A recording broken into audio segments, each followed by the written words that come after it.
நம்ம மாநாடு பத்தி பெருமையா நம்ம பேசிட்டு இருக்கணும். யாரும் நடத்தாத மாநாடு. அடுத்து இவ்வளவு நம்ம கூட்டம், இவ்வளவு நிகழ்ச்சிகள், இவ்வளவு வரலாறு யாரும் பண்ண முடியாது. இவ்வளவு செய்திகளை நம்ம சொல்லி இருக்கிறோம். இந்த நேரத்தில் சில என்னுடைய தம்பிகள்லாம் இந்த பதிவு போடுறான், அந்த பதிவு போடுறான்.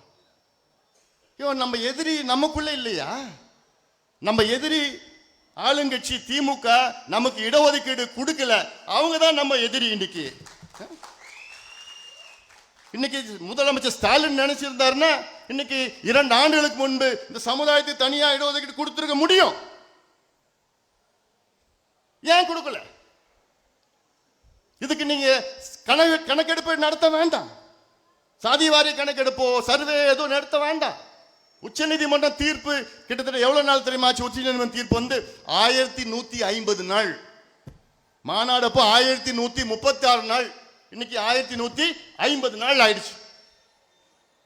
இவ்வளவு காலமா உச்ச நீதிமன்றம் தீர்ப்பு என்ன கொடுத்தாங்க? தமிழ்நாட்டில் வன்னியர்களுக்கு உள்ஒதுக்கீடு கொடுக்க எந்த தடையும் கிடையாது. தரவுகளை சேகரித்து கொடுங்கள். ஏன் தரவுகள் சேகரிக்க முடியாதா? உங்களுக்கு தான் பிற்படுத்தப்பட்ட ஆணையம், பேக்வர்ட் கிளாஸ் கமிஷன் புதுசா அமைச்சிங்களே,